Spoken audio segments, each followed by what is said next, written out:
Untamed is going to be untamed. It's going to be a little crazy. I want to talk to my people. I want to talk to my brothers and sisters. We can have grace and humility in how we interact with other people. Oh, hot dog, look at you. And nobody talked about what's really happening. And let's have conversations about what truth is.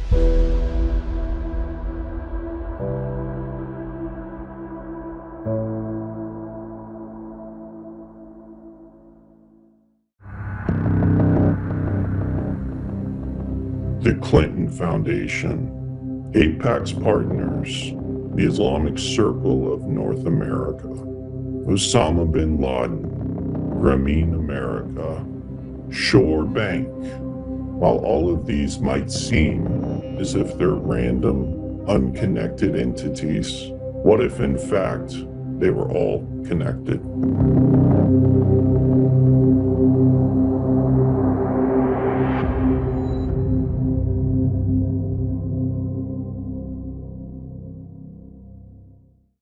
There's a 5-step process. Step 1 is know your goals. Know what you're going after. You could have almost anything you want, but you can't have everything you want. And so you have to prioritize, and you move in that direction. On the way to your goals, you're going to encounter your problems and your obstacles. So step 2 is understanding your problems and your obstacles, identify them. Step 3 is to diagnose them to get at the root cause of the problem. And that could be many root causes, but it could also be your weaknesses or weaknesses of others, but you have to be objective about them.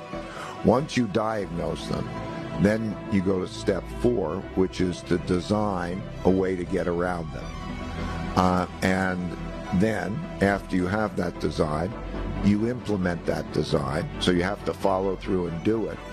And you do that, and that will then produce its new results, which should be better results. I call this kind of the looping process. It's the evolutionary looping process. And you just keep doing that, and you learn over a period of time, and you move in the direction that you want.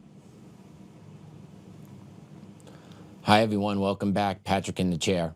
And what you just heard there was a gentleman by the name of Ray Dalio talking about his idea of how to achieve success. Whew. Welcome back. We are going into episode 5 with B as we break down the mind web that is controlling us here in America. That gentleman, Ray Dalio, is part of this web, and we're going to focus in on him today. Last week, we mapped out a whole bunch of shady election players, global finance and progressive tech networks that are moving the pieces on the chessboard around here in America. Whether it's Grameen America, Apax Partners, key players like John McGrew, Ray Dalio, who you just saw, Laura Tyson, Sir Ronald Cohen, the Clinton Foundation, Higher Ground Labs. All these people and organizations are tied together in this massive web that is continuously taking over America. And they're not hiding it anymore.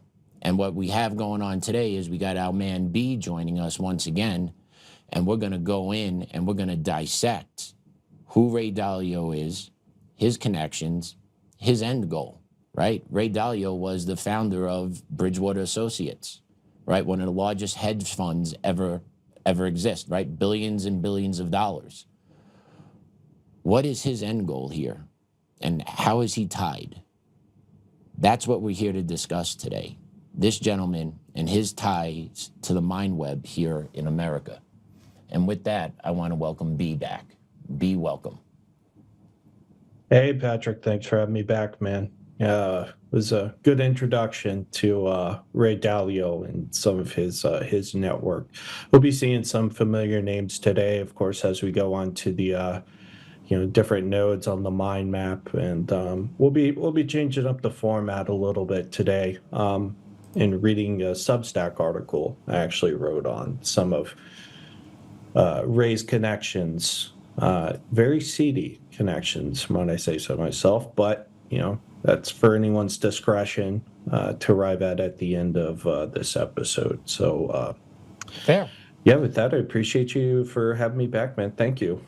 Always a pleasure, Always a pleasure. And before we get real deep dive, let's put up this mind map again. Let's refresh it so everyone can see it, because this thing is ever evolving. It's deep, man. It is massive overlay. It looks like it's too much to absorb, but these people and organizations are not that farly separated from each other. If you look up to the top corner here, you've done great work on this, by the way. Everyone needs to understand, B has put this together. All documents are attached to the mind map, right? So this isn't hypothesis. This isn't guessing around, right? This is all connected by your research. Correct, B? Yep. Yeah, that's correct. I did all of this, put the hyperlinks in there as well. So I'm not just creating this, but there's, believe it or not, there's not even 300 points here, 300 different entities. So it looks like this large morass, but in truth, it's a rather small community. So, and again, these aren't all the players I've left. I haven't gotten to some folks yet, and others will be coming soon. And it's kind of ever evolving. So I try and go back and put more information in there as it evolves. So we appreciate that. We definitely appreciate that. I know our viewers appreciate that. I got some buddies that are now tuning into this, and they're just, wow, dude, you're in this world. You get to hear this. I said, yeah, man. And they're opening up to it. So the more we keep getting the message out there, just showing people, not forcing it, but actually, hey, this is legitimately happening. If you actually want to take the time, watch this, hit the links, follow along, you could actually peel back the layers of what's going on in America, and you can understand what's going on in America when you see what you see going on in the streets and how these facets are tied to some of the shock troops on the streets. But man, this stuff is completely fascinating, and thank you so much for doing this work, because without this information out there, because Americans, let's be honest, we like to have things quick, easy, and simple. And when you try and unpack something like this, it's hard to make it quick, easy, and simple.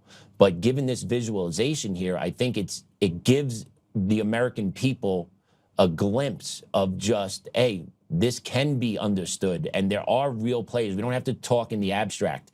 These are legitimate people and organizations that are all interconnected, and we're naming them here and how they're impacting us here in America. So truly, dude, thank you so much for the work you're doing on this. And with Ray, if you guys take a look up here on the top of the map here, B has him outlined on the perimeter. Ray's up here, and if you take a look, he's connected to John McGrew, who we covered last episode. He's connected to Grameen America, which we covered last week. We've covered the Clinton Foundation, the beginning of the series here with B, and he's also connected to this other group, the MTN group. But B, take it away on Ray. Yeah, so just with these four connections up here, I know that doesn't look like much, but he's partners with John McGrew over at Bridgewater Associates. Grameen America, he actually has multiple philanthropic ventures with them. He's very closely affiliated with the board of directors at Grameen America, as well as the Clinton Foundation. He basically has like a whole philanthropic initiative set up, which almost goes solely to the Democratic apparatus. But you'll notice one up there, it's called MTN Group. And within my article, we'll be going into a little bit more about the MTN Group and who they are and what their relationship is and all this. But in their terrorist connections, which are also illustrated on this mind map. So with that, I think we can go ahead and get into the article, and let's kick it off with Ray's little tweet, his temper tantrum, which was really the impetus for me writing this article. If you guys want to pull that up, it's linked in the Substack. There you go. I believe that's the tweet right there. It's official. Yep, that's the one. Order has broken down. Yep, and in this article, he basically claims, that this is just the decline of the West. And if anyone wants to read it for himself, I'm not going to sit there and read it all. But most of it's just blabbering. But a lot of it actually stems from his book, which I reference in the article. So if anyone wants to take time to read that, it is linked in my article. You guys can go there, or you can go directly to Dalio's profile and read it yourself. I didn't find it very interesting. It was pretty boring to me, but I'm kind of familiar with Dalio's position on this stuff. So don't take my word for it. But yeah, with that, if we can just get back over to the Substack and just go from there, I can kind of explain everything as we go along. We can read the article on here with all the links to it. I titled this "Raise Rolodex of Revolutionaries" because that's honestly what it is. He's got a whole Rolodex full of very nefarious actors within his portfolio and some of his connections as well. So if we scroll down here, we can actually see in the first photo, just to give you an idea of how important Ray is in the grand scheme of things. This is a photo of him meeting with Wang Qishan, and you'll see it says Bridgewater here because that's his firm he started, which John McGrew also plays a leadership role in as well. They've had various interactions throughout decades, so they're definitely very close. And for those of you who don't remember, John McGrew also affiliated with Grameen America and Apax Partners. So with that, I'll begin to read the article. Ray Dalio, a self-proclaimed politically moderate extraordinaire, recently authored a post praising his, quote, "I told you so, the world is falling," snippets from his 2021 book, The Principles for Dealing with the Changing World Order. The argument as whether or not Dalio created a knockoff version of Strauss-Howe or other generational theories is a conversation for another day. In his tirade, Dalio ironically places the blame squarely on the shoulders of President Trump for what many on the left have actually called for, the transition to a multipolar world order. Now that the realpolitik train has left Grand Central Station with Dalio hitching a ride in first class, let's explore a small sample pool of his associations.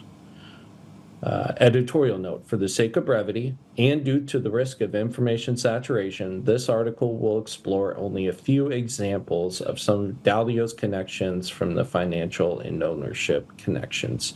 If a word or phrase is underlined, this means there's a hyperlinked source for everyone to use as a citation. We'll see here the China Global Philanthropy Institute is hyperlinked in the article if anyone wants to explore that institute. Dalio has a long history in China. You can also read about his history, again, by clicking the hyperlink within the article. And you can see on screen, this is the China Global Philanthropy Institute. This was the source I used to garner the information about this specific institute. And there will be more interesting connections about this institute as the article goes along. So if we can get back to the article and just carry on with it. Dalio has a long history in China. He is one of the key figures in the development of the CGPI alongside Bill Gates and Communist Party of China, CCP leadership. The philanthropic nature of the institute drives the headline printed about the CGPI, plural, but its true nature is much more nefarious and subversive.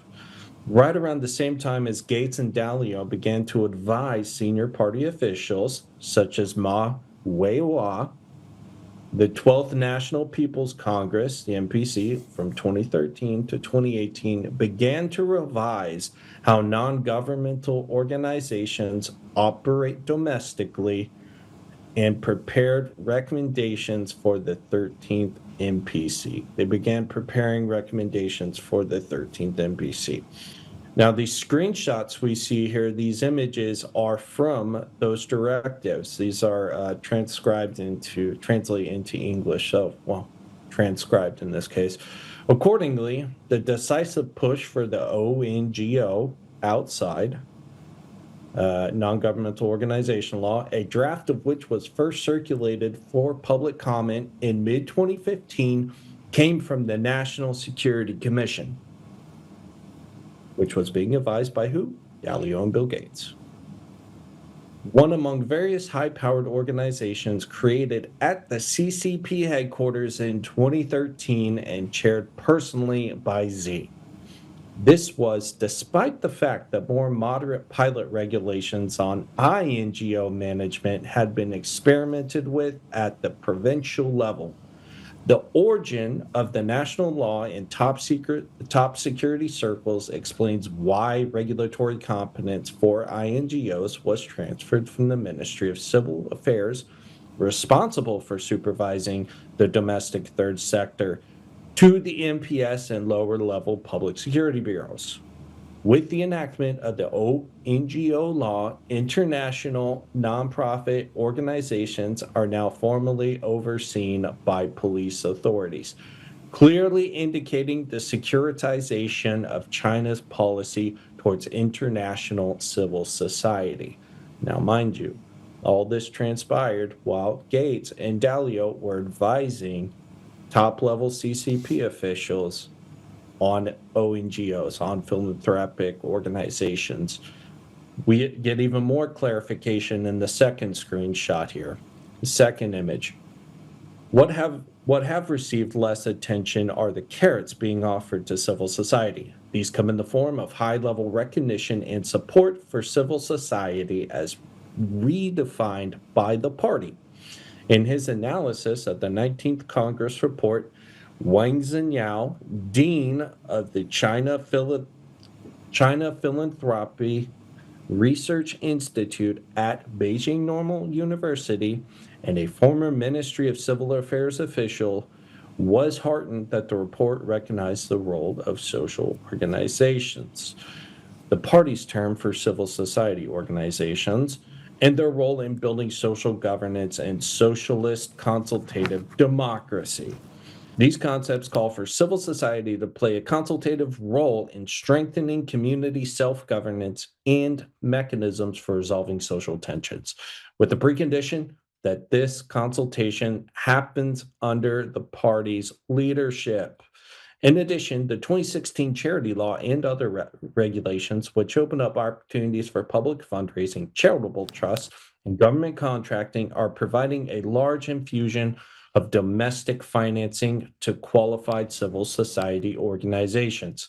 This is particularly true for those organizations working on government priorities. These priorities include poverty alleviation domestically and Belt and Road initiatives internationally. Okay, so we understand now that they are not only securitizing the NGO framework using law in China, but they're doing this to prioritize the Belt and Road Initiative, which is a direct competition to U.S. policy. And they're doing this while being advised by Ray Dalio.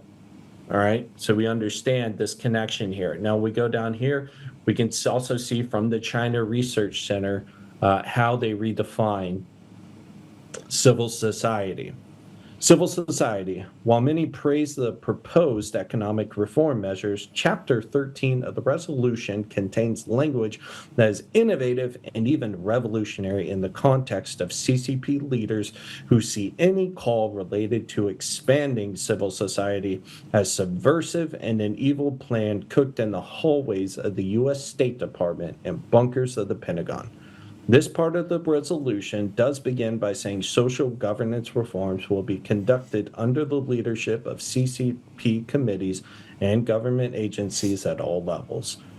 But this is followed by a few paragraphs that rarely appear in CCP's societal governing circles. And you can read the rest of that report for yourself. So what that's saying is they understood previously that these ONGOs, these outside NGOs, were being manipulated by the State Department, being controlled rather by the State Department and the Central Intelligence Agency and the U.S. security apparatus writ large to subvert China.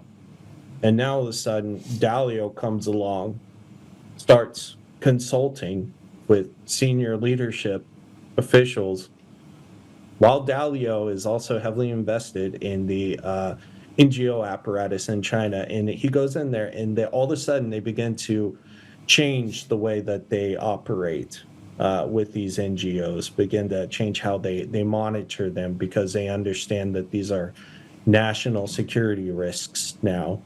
Just so conveniently happens same time as Dalio is consulting with them. So that was part of my reasoning as to why I put that in there. Now here's where it gets interesting. Continuing on. True to CCP form, the address for the CGPI in Shenzhen reveals the institute also shares the same building as AEE Shenzhen Aviation, which has been sanctioned and is listed on the entity listing. Again, you can see a screenshot of it right here. The first one, these are actually two separate ones. The red one you see up top, and then below is a screenshot of the sanctions. So if you click on the entity listing itself, that will take you to the Federal Register, which discusses these sanctions for the AEE. And these are in the same building. So understand this in context. Ray Dalio, his institute he started in China, shares the same building as a sanctioned CCP national security institute, organization, let's call it.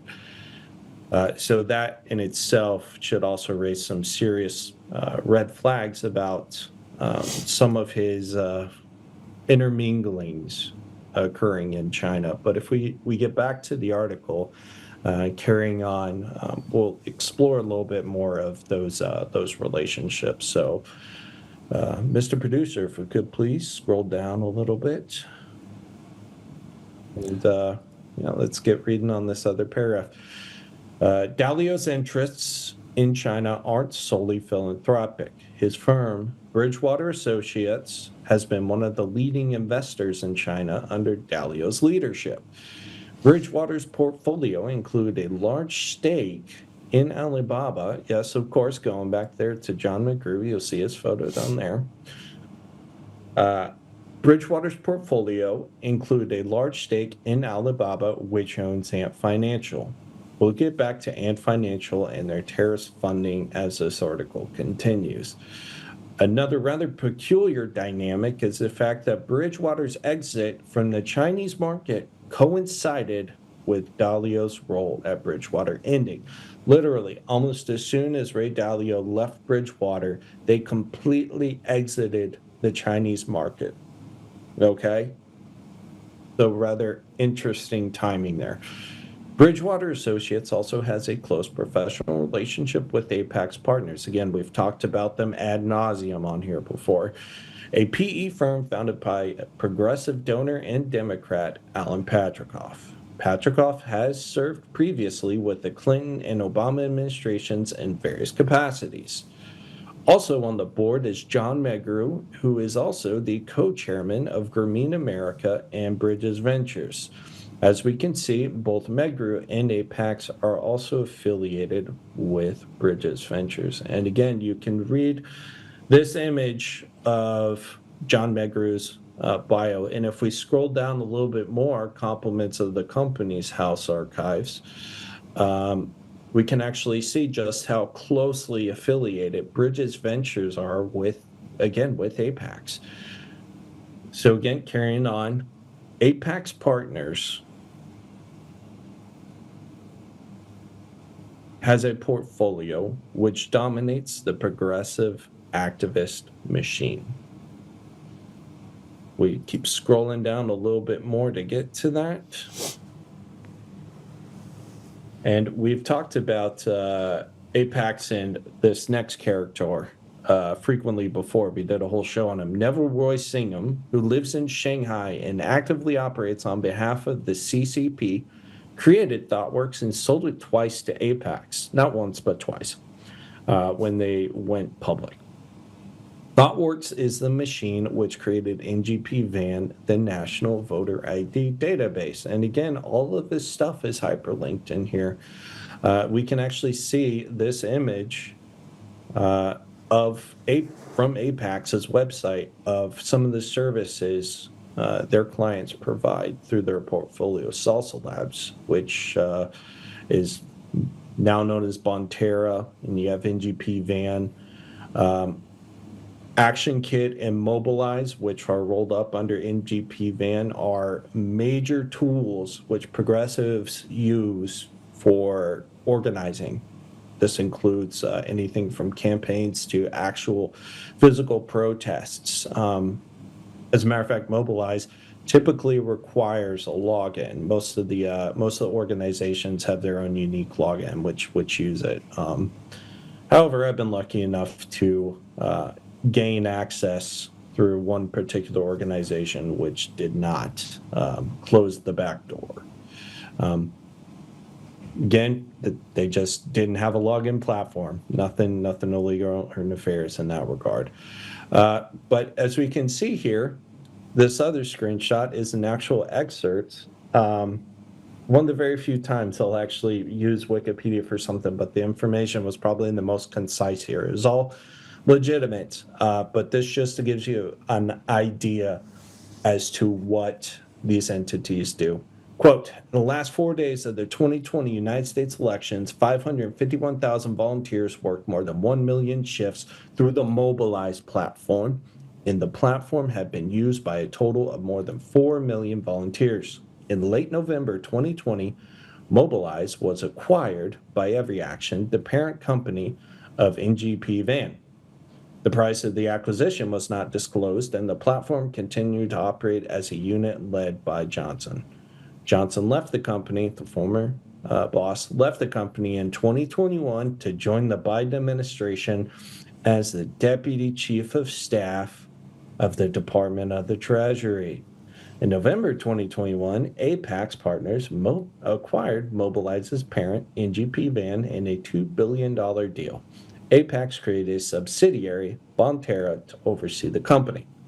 In the summer of 2024, technicians from Kamala Harris worked to fix technical problems with the site, which were highlighted in the 2024 presidential election. The company also hosted maps for the hands-off protest. And that just to give the listener an idea about some of the members of the portfolio, the clients in the portfolio, of some of their activities and their relationship with political entities. You know, one of the executives joins the Biden administration after he helps them steal the 2020 election.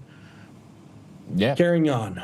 All sided one way, by the way. Everything is politically aligned one way here. Oh, absolutely. Everything. Correct. If any Republican entity did this, they would be, they would be screaming it from a hilltop. Yeah. There would be no rest. What's the draw to China for these people? Why does it seem our wealthy and our political elite always flock to China? The world's a big place, many different countries, a lot of good ideas all over the world. Why China? It seemingly seems to be every single time. Convenience, political expedience, financial gain, discontent with the status quo. There's a myriad of reasons behind it, but cheap in China was kind of the start of that. But a lot of this, let's say, rapprochement with China began all the way back in the 70s. I mean, they've been trying to get China into the world market for a while, even though they weren't granted accession to the WTO until 2002. Even Nixon tried to open them up economically. very naively, might I say as well. But You know, that's the thing. Is it naive though? Like what Nixon did, getting China going. Like, is it stupidity or was it willful ignorance? Just like with our politicians and our rich class today that keep going over to China. Are they dumb or is it just willful ignorance? What they know, which is what they know what they're going to get out of China, but they don't care because they're just simply lining their own pockets. And if that means selling out the American people, so be it. well, I mean, Nixon wasn't exactly on the establishment side of the political spectrum. True. So he was very much an outsider. So maybe he was genuine about it. Um, you know, maybe he was, you know, hawkish in some regards, but he was definitely very much open to the thought of China um, opening up to the world economy. And a lot of this actually dictated events which occurred in South Asia, Pakistan, and Afghanistan. And, you know, that's a conversation for another day. But, Fair, brother. Fair. yeah, I think with this we can get back to the Cold War angle because a lot of his decisions too were also based around, you know, the bipolar order, as they say, the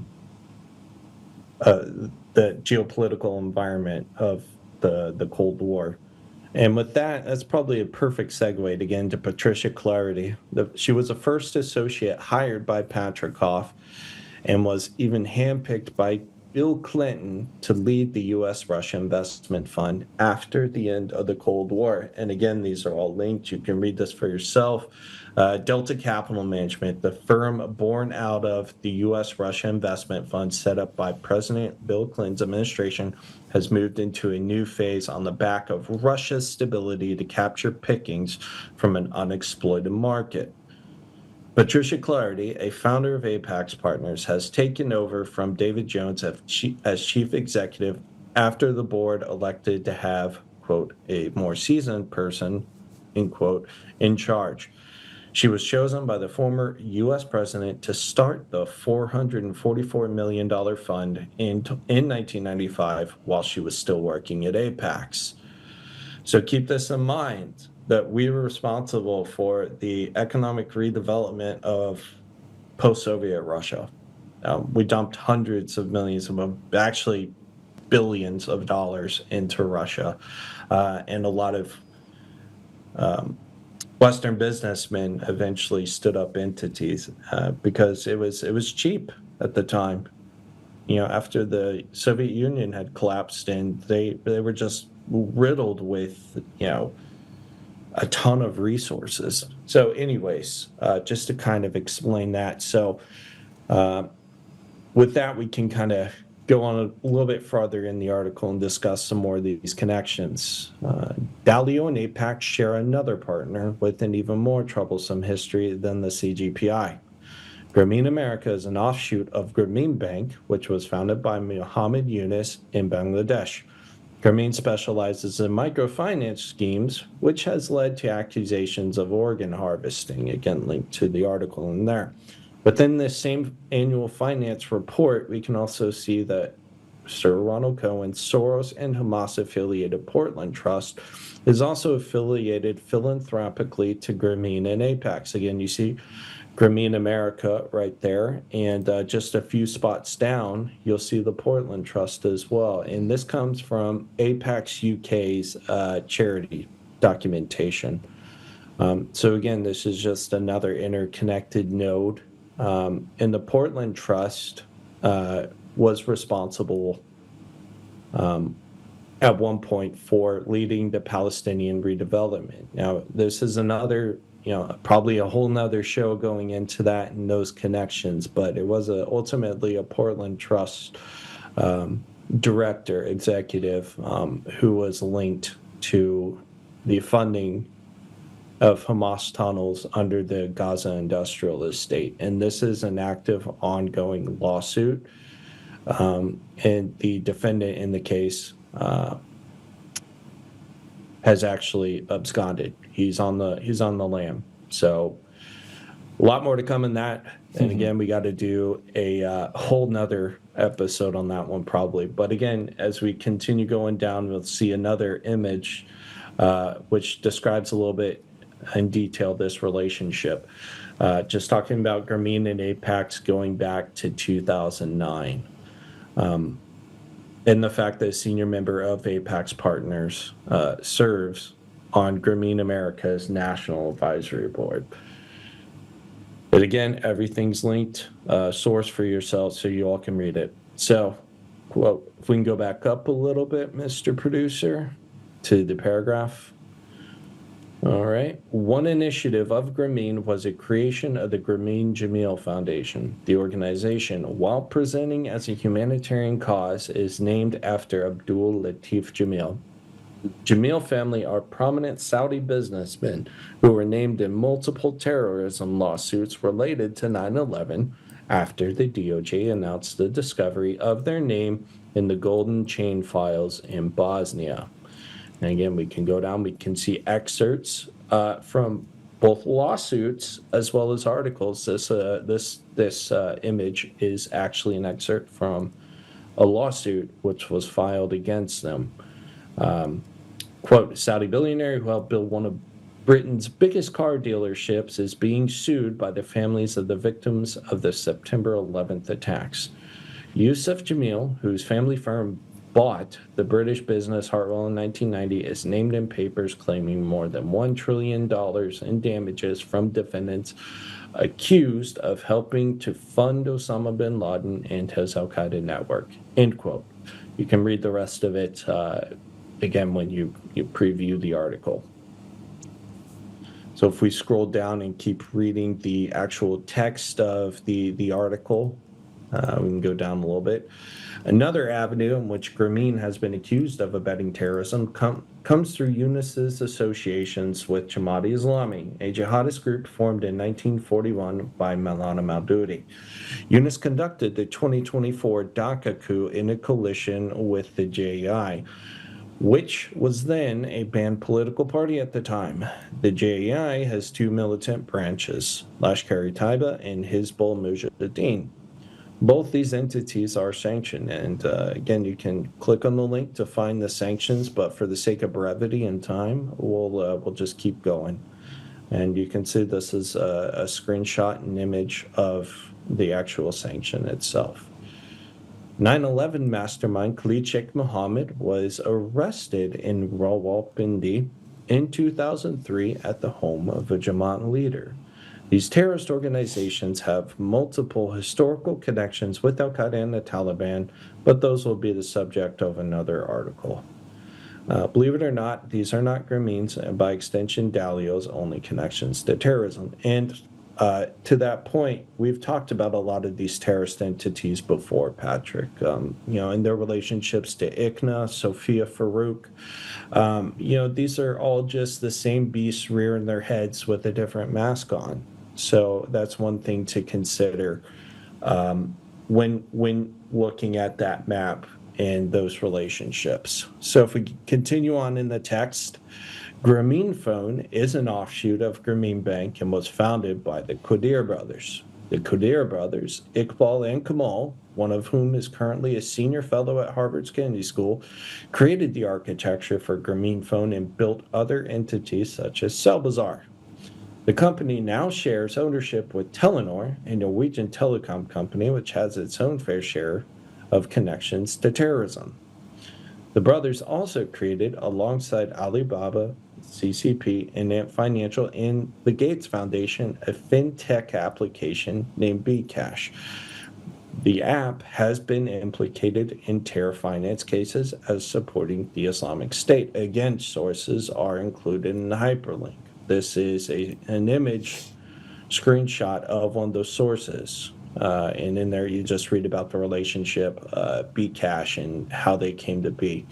It's important to note that Bassar Masri, who was, again, the one who's on the lam for the Palestinian redevelopment Gaza Industrial State lawsuit, was also a senior official at Harvard University and had to resign from the Dean's Council. So again, Harvard University, Oxford University, which we have also discussed ad nauseum, are really kind of parasitic hosts to some of these terrorist entities. So again, everything's sourced right there. And if we keep scrolling down, we'll actually see another one of these sources, which came from a national security document. I'm not going to read the whole thing, but in Malaysia, they discovered that mobile payment applications such as Touch and Go and Bcash were used to collect funds for the terror group, which were then reportedly channeled to Islamic State networks in Syria and Bangladesh. Again, sources in the links, and this is an actual photo of the source itself. Now, if we continue scrolling down, we'll see just a little bit more of law enforcement's relationship with Bcash. The the Anti-Corruption Commission, ACC, has also investigated Dalio's friends at Bcash. As we can see here, the headline, ACC investigated Bcash Rocket over money laundering and terror financing charges. Continuing on, another curiously intersecting node in this map is MTN Group, as we discussed at the onset of the show. Telenor, which partially owns Grameen Phone, and the MTN Group, which is partly controlled by the Hezbollah-supporting Makati M1 Group, have colluded previously to skirt sanctions in Myanmar after the 2021 junta. We stop right there for 1 second. It's also worth noting that the M1 Group is also business partners with Bashar Masri, who I just discussed, who is being sued and has since absconded for financing Hamas's construction of the tunnels underneath the Gaza industrial estate. So again, these same people are all just showing up in different transactions, but it's the same actors, right? So if we go down, again, just a more resources to understand the nefarious nature of Telenor Myanmar, which seems kind of weird, a Norwegian telecom company partaking in these activities. But we'll get to them a little bit later on down the road as we continue to discuss MTN. So if we come to this second image, Mr. Producer, and stop there, it's probably good to read out a portion of this. Quote, MTN has an alarming track record when it comes to fulfilling their human rights responsibilities. A 2019 ranking of digital rights noted that MTN lacked strong governance and oversight over human rights issues and disclosed almost nothing about policies affecting freedom of expression. And again, they go into the details of some of these transactions in earlier parts of it. As a key investor in MTN, the Makatis are tainted by MTN's business conduct, which includes allegations of paying protection money to the Taliban in Afghanistan, paying bribes to enter Iran with legal proceedings ongoing in South Africa, and violating U.S. sanctions. You see, as we'll see here a little bit later in this report, MTN is currently being investigated by the U.S. authorities, and we'll discover that context as we go on in this report. Back to the text, Dalio also has other connections directly to MTN via MTN Ghana and UAC Nigeria, which share multiple Bridgewater and affiliated directors. These are just a few of the examples of these of this relationship. You can see Mr. Toriola right there on the board of UACN, also MTN. Shareholders, you'll see right there, Dalio Property Development Limited. Again, these are just images taken from source material, which is all linked in this report. All right. So carrying on, while skirting sanctions in Myanmar is one thing, MTN Group also managed Ericsson's infrastructure in Iraq and Afghanistan. During the global war on terror, both MTN and Ericsson paid millions of dollars to ISIS, al-Qaeda, and the Taliban as a bribe to not only leave their equipment undamaged, if we can stop right there, Mr. Producer, but to also pay ransoms for kidnapped employees and aid and abet terrorists. Again, these are all hyperlinked. You can read the sources for yourself. As a matter of fact, MTN sold their footprint in Afghanistan to the aforementioned Hezbollah-affiliated M1 group, which is owned by the Makati family, who is, again, Lebanese leadership. MTN was forced to admit the DOJ's investigation into MTN in their Q3 2025 report. And if we see this image, this is an actual screenshot, an image of that report. Updates on significant regulatory and legal considerations. Update on Anti-Terrorism Act, ATA litigation. Long complaint.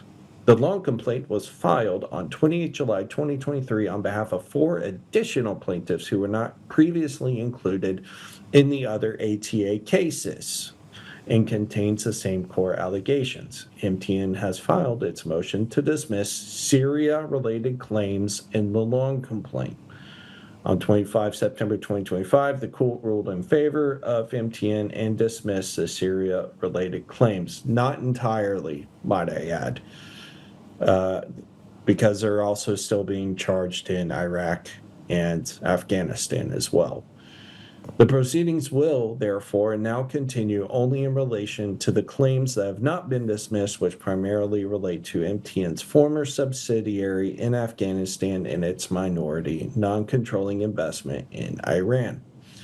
MTN has deep sympathy for those who have been, whatever. I'm not going to read those crocodile tears. And we go on to the lawsuit. Now, look at these line items. Number 1,274, 1,275. I chose these because I wanted to illustrate just how many claims there are against them in this lawsuit. There are many other mentions of these same entities, both before and after, but I wanted to just use ones that are kind of buried in the middle of the show, just how detailed this is.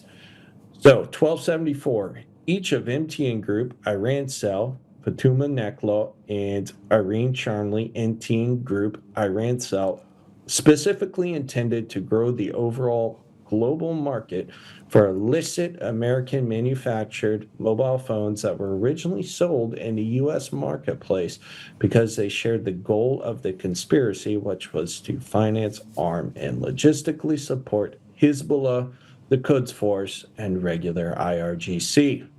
Each of MTN Group, Iran Cell, again, spirit with the terrorists, including but not limited to Hezbollah, the Quds Force, regular IRGC, as well as the IRGC syndicate terrorist proxy, Jaish al-Mahdi, including its special groups, Asaib al-Haq and Katab Hezbollah, all of whom received weapons, funding, and training from the IRGC. Page 318 of the docket.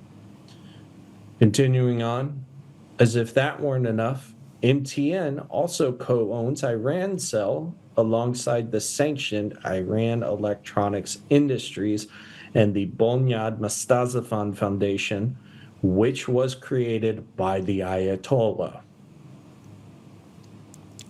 And again, we see some of this ownership structure here. MTN Iran Cell, 51% owned by Iran Electronics Industries and the Mustazafan Foundation. Guess who owns the other 49%? MTN. So, again, you can just read more along this. They just skirt around and they just keep pushing. It's amazing, dude. Sorry, I'm just taking all this in as you're going through it, and it's kind of infuriating to... Yeah, I know. And this isn't meant to blackpill everyone. This is just, I'm trying to... No, sorry, go ahead. No, I'm just saying this is, people aren't familiar with these entities, with these relationships. People are used to the usual suspects, the Rothschilds and the Soros of the world, and, these guys they're very much involved with this. As a matter of fact, again, going back to Bashar al-Masri, one of his partners in the Palestinian redevelopment alongside Patago Holdings was George Soros in the Open Economic Fund. Sir Ronald Cohen actually opened up Capital Partners alongside Sir Jacob Rothschild. Well, they're shareholders. They were up until his death in 2024, in which Rothschild estate took over. But they're co-shareholders, the majority shareholders in the same PE firm. So again, these people are all connected. This is just tough. And they just keep going. And like, if I don't pay my taxes for 3 months, the government's coming to lock my ass up. So like, I have trouble just digesting all this, seeing the damage these people are doing to what's going on here in America, and they're not being held accountable. It's just, I'm just flushing it out right now with you, brother. Sorry. No, it's fine. A lot of these cases are dismissed because the judge just basically rules that there's no jurisdiction there, for these foreign terrorist entities. These judges just rule it out. Okay, motion to dismiss is granted due to a lack of jurisdiction. And that's really how a lot of people in relation to 9/11 skirted by. But this is to kind of help people understand, what to look for and where to find this information. That's why sourcing and citations are so incredibly important with this information. This isn't trust me, bro. Right. This is fact-based evidence. Right. These are screenshots. What the screenshots in here are images from various different repositories or OSINT tools. If we go back to this, just kind of wrap it up because we're getting to the end of the article. You can see on the screen here the actual sanctioned entities, Iran Electronics Industries, and their relationship they have with MTN. And I'm not done with MTN. We're gonna scroll down a little bit more because we're gonna end on a bit of a whopper here. So, Iran's digital platform for terrorism, how MTN Iran cell enables Iran's plot to assassinate President Trump. And this is from the National Security Review. This isn't trust me, bro. These are subject matter experts with very, very extensive credentials. You can read the report for yourself on the link right there. It's very long, so for the sake of brevity, we're not going to do it here. But MTN is also an investigation by the DOJ for their involvement in Iran's attempts to assassinate President Trump. While there is certainly more dirt to discuss when it comes to Dalio, such as his ties to Epstein and the Maxwell clan, Isabel, Ghislaine's twin, was a longtime executive for both Grameen and Apax, but that's another story. The scope of this article is narrowed primarily to the financial and ownership angles, as opposed to Dalio's personal relationships. Perhaps Dalio should consider the fact that he is the one who has done catastrophic damage to the international community, not President Trump. Dalio's darlings of Marxism, war, jihad, revolutions, and long blood trails. The end. Well done, my friend. And that closing is very much on point. And if you're in tune to what's going on in America, we're basically there on all facets. Even some blood in the streets, not on the daily civil war, everyone's fighting it out, but provoking interactions between law enforcement and citizens that have ended in bloodshed is by design. Right. I believe. They are ratcheting up. Oh, it 100% is. Yeah. Yep. They We've ratchet discussed up. Canvas before. They just again, sorry, man. They Go ahead. keep It's hard when you're not we here. Keep going. It's all good, man. It's that But yeah. connection.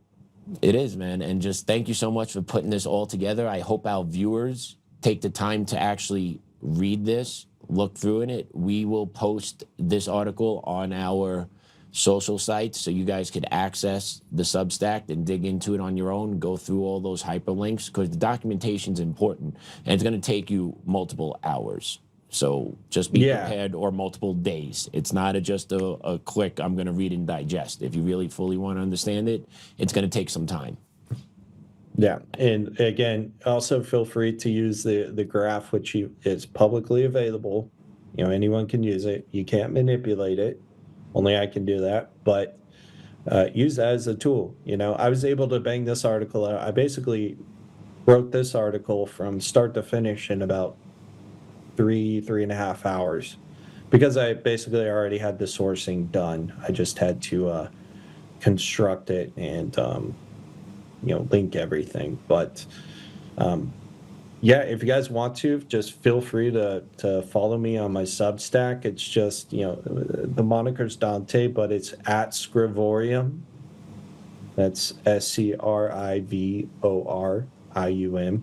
Or you can also follow me on X, and my handle on X is at Dante XXXIIGOD. Again, Roman numeral 32, but that's an allusion to the 32nd canto of the Divine Comedy. So if anyone's wondering where I got that one from, you guys can find me on X. Yep, that's me. There it is, and we will be dropping these on our socials when we start publishing clips and when we're going to air this. So stay tuned, guys. Follow along. But that was a great deep dive into Ray Dalio and what he's been up to, as not that different than other of his billionaire friends, and using these NGOs and shell companies to just keep marching along to their own beat and their own drum. As us here in America, just sit by and just keep on, right? But B, thank you so much, man. Any advice or words of encouragement for our viewers? What do you got for them? Yeah, I mean, just keep the faith, keep the positivity. Don't take the black pill. I know I present a lot of information, and a lot of people tell me they don't understand how I'm really still optimistic about everything. But I'm actually very much a white pill person. I believe that sunlight is the best disinfectant, and I would highly encourage everyone to think critically, interpret and understand what people are actually, what someone's actually reading, and take the time to investigate it, and just don't take it at face value. I mean, there's so much just bad information out there, which also silos the good information. So just think critically, pay your taxes. Don't get pissed off about it.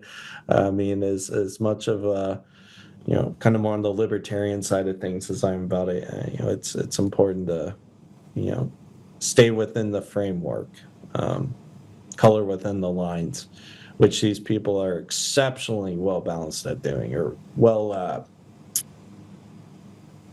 Yeah, they are. They know what they're doing, man. They know how to use our system. They know how to use our system against us, wholeheartedly. Yeah, it goes back to what President Trump said. And Dave Chappelle even made the comment about it. About I know the system exists because I've used it. There you go. And there's one other guy, George Carlin, old comic. There's a club and you ain't in it, and these guys are operating as so. Right? Like they're in the club, we ain't in it, and they're just pushing along. So the more you stay informed, the more you know, the best you can do to kind of stay out of that enclosure they're trying to throw around us. Right? Like just stay informed, stay in tune, and stay active. Yeah, and I can also say this too. There is genuine interest in these issues within some of the institutions. And I'm not saying that the federal government doesn't have its fair share of problems, but there are still good people on the inside who are trying to do the right thing. And so it's important for people to just keep the faith with that and, do their part, present this information. This information is It's recondite. It's not that it's closed source, that it's classified, secret, whatever. It's just buried. So if we can excavate all this crap to the top, to the surface, that'll make life a lot easier for people. And journalists, I would actually implore them to do the same. They have a moral obligation to report on fact-based evidence, not their opinions, not what's trending. Just stick to the facts, present the connections, and don't have an agenda. Fair. And then we can get some headway done. And us as citizens, remind yourselves what it does it mean to be a citizen. Part of it is to be informed populace, to know what's going on in your country, and then to inform others so that we are not this mass wave of uninformed, unintelligent beings out there that are just going to get walloped over the head day in and day out, right? So we have responsibilities as citizens to do this, to know about it, to share the information, to put up resistance to it. America, we were born with resistance. It's in our blood. It's in our DNA. Just got to keep on fighting, no matter how hard it gets. Because once we go, dude, the rest of the world's going to go. Hands down. That's just one guy's Couldn't have said it better myself, man. Thanks, man.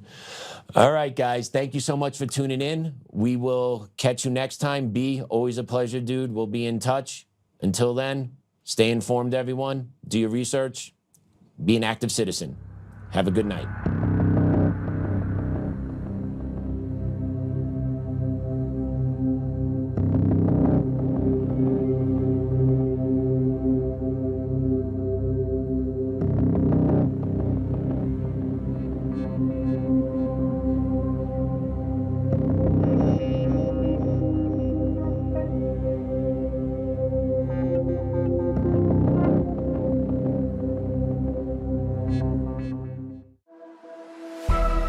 Untamed is going to be untamed. It's going to be a little crazy. I want to talk to my people. I want to talk to my brothers and sisters. We can have grace and humility in how we interact with other people. Oh, hot dog, look at you. And nobody talked about what's really happening. And let's have conversations about what truth is.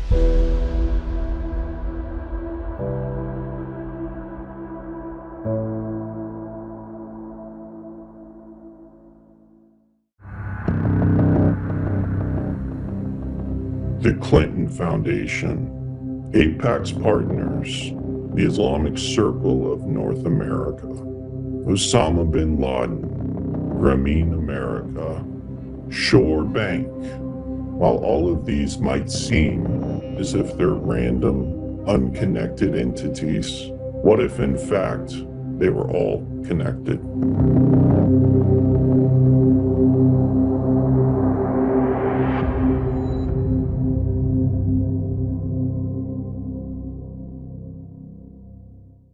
I am delighted to announce that I am naming Ramzi Kassem as Chief Counsel. Ramzi will be joining the administration from CUNY, where he serves as a professor of law. Government service is no novel concept for Ramzi, who served as a senior policy advisor for President Biden from 2022 to 2024, and has deep experience arguing in court, including before the Supreme Court. I will turn to Ramzi for his remarkable experience and his commitment to defending those too often abandoned by our legal system. City Hall will be stronger with him in it, and our work of building a more prosperous city for all will have a powerful advocate. My sincere hope is that New Yorkers who have long felt on the margins of this city, the homeless veteran straining to survive, the patient searching for the care that they need, an immigrant trying to get by, will feel that they now have leaders in their corner who understand their struggles and care to fight for them. That is the city I want to build, the prosperity I intend to deliver, and the leadership that has too long been lacking. Thank you. Hi, everyone. Welcome back to our special of the Infiltration of America with B. What you just saw there is Zohran Mamdani, mayor of New York City, installing a former defender of al-Qaeda terrorist as the head of his legal counsel in New York. That's what the infiltration of America looks like. This is what's happening, where Americans are put to the side and radical agendas through infiltration are taking over America. That's where we are in 2026. 25 years post 9/11. Never thought we would be here. But it is the complete infiltration of America on all different levels, local, state, federal. And the American people are held hostage to this system, this web that control our everyday lives. The takeover of America from within is by special interests, big money, and it's all backed and looking to implement anti-American beliefs to radically change the country that we know and love. And it happens every day, and it's not random. If you've been following us, you know this is not random, one off here, one off there. This is a coordinated event that is taking place in America over years and years and years, and it keeps building momentum. And what we're doing on this show is trying to spread awareness to the community, to us Americans, what's really going on, and prove that this is not an isolationist incident in one city here, one city there, but rather a collective move to overthrow America from within. And that's the point of our series with B, is to expose all of this. We've spoken about people that are everyone knows Soros, right? Everyone hears those big name, Clinton Foundation, but we also have spoken about Sir Ronald Cohen, Alan Patricof, other names, right? Other groups, ICNA, Democratic Socialist of America, right? These are not all random groups. They are working in coordination with one another to overthrow America. And we are sitting here watching it firsthand with front row seats. It's an all-out war. It's an all-out war on America. The shell companies, organizations continuously attack America, branded systemically racist, while they infiltrate our borders with third world refugees that look to take over America. That's where we are. And with that, I want to welcome back our man, B. B, welcome. Hey, thanks for having me back. Pleasure to be back with you guys. And I've enjoyed this series so far, and I hope it's been informative, and people have been able to garner a lot of information from it. That was an excellent opening segment there, and I would just like to point out that Ramzi Kassem. Can we show a picture of him, Austin? Let's put a picture of him up. There he is. Yes, one of his clients was an al-Qaeda operative who was ironically actually related to one of the 9/11 hijackers. So here we are, as you said, 25 years later, to commemorate the 25th anniversary of 9/11. The chief counsel for the mayor's office of New York City will be helmed by an al-Qaeda lawyer who literally represented family members of the terrorists who conducted 9/11. Crazy, man. That 25 years, that happens. Within 25 years, that has happened. That's quick. That is way fast. And then if you think about it, how do you think the veterans and those that lost family members on that day, what's their take on this? What do you perceive there, or do you know anyone that is seeing this and has those connections to New York and they're like, whoa, what's your take on all this? Actually, I think there's quite a few people who are giving this a lot of pause.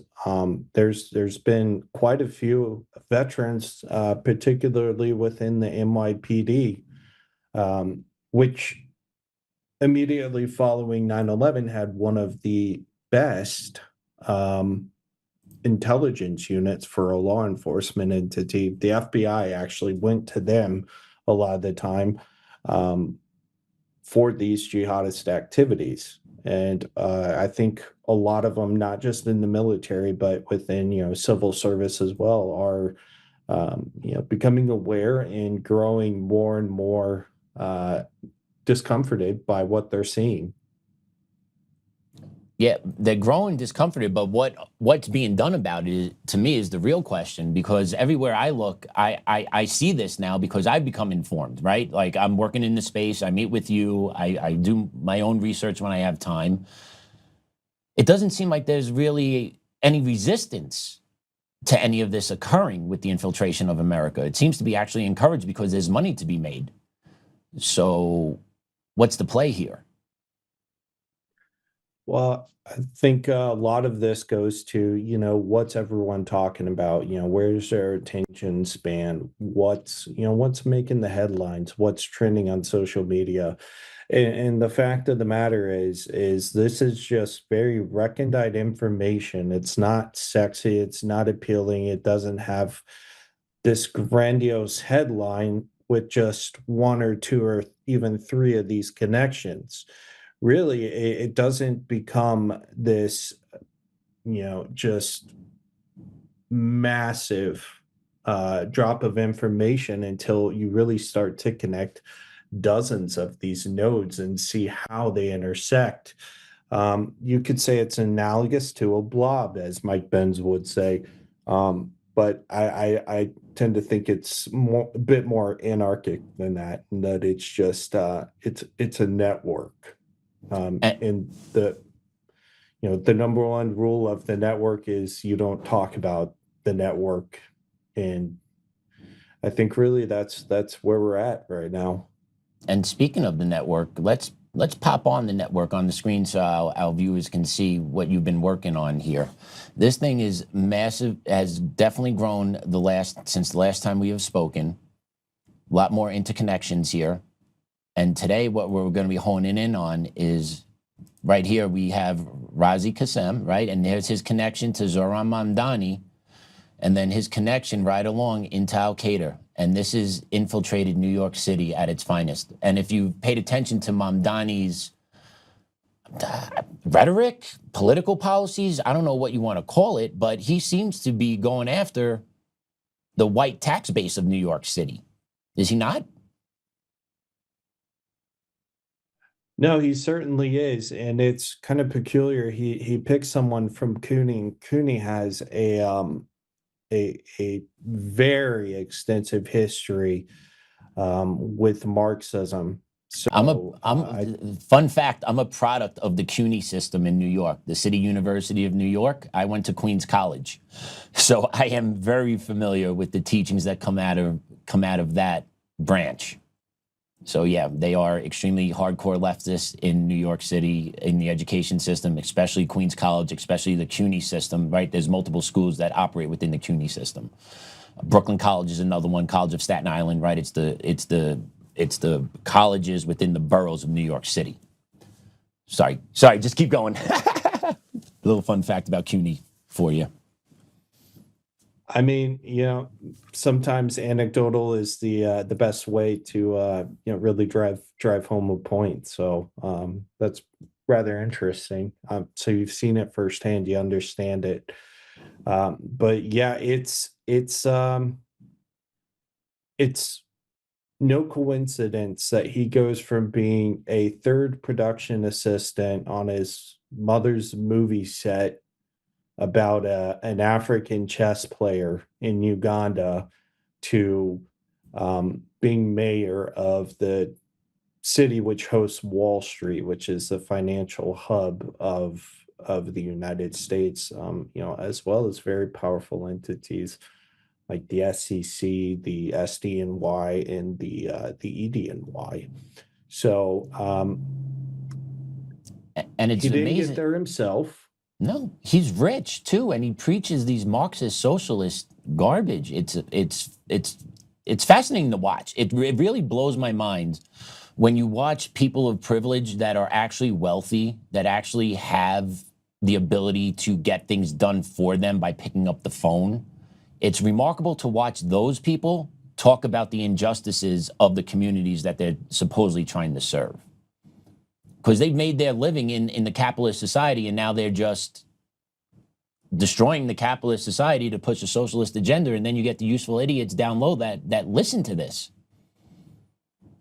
And it's fascinating to watch is all. I just don't get why people can't connect the dots, that they're being used for a political purpose instead of what our government should be doing, which is protecting our liberties.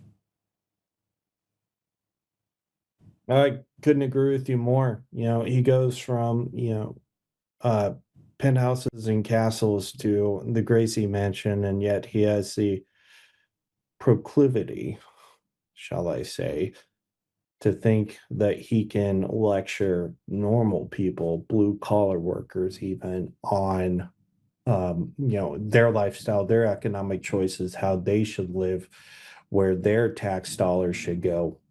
It's very narcissistic when you think about it. But he is a stereotypical leftist Marxist politician.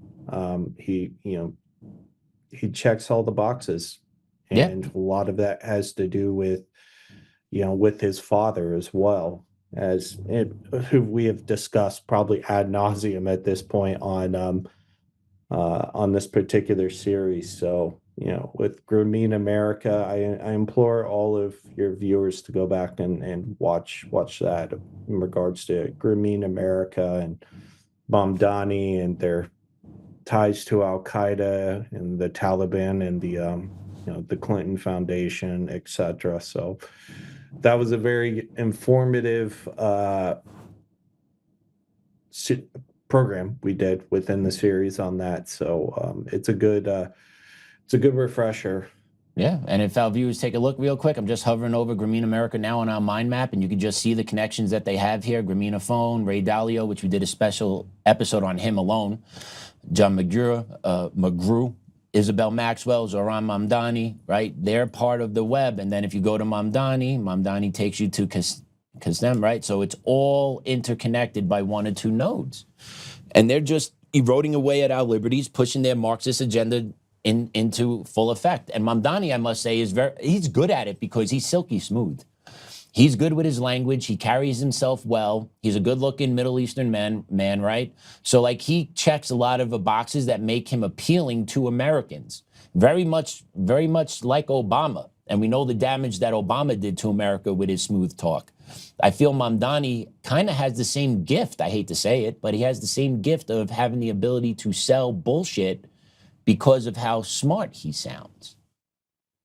And he's got to be the nice guy first, right? Before they actually ratchet it up, he's got to play nice, doesn't he? Before they get a couple generations into passing down the successorship in the mayor seat in New York, right? He's got to play nice before they really start ratcheting it up on their policies.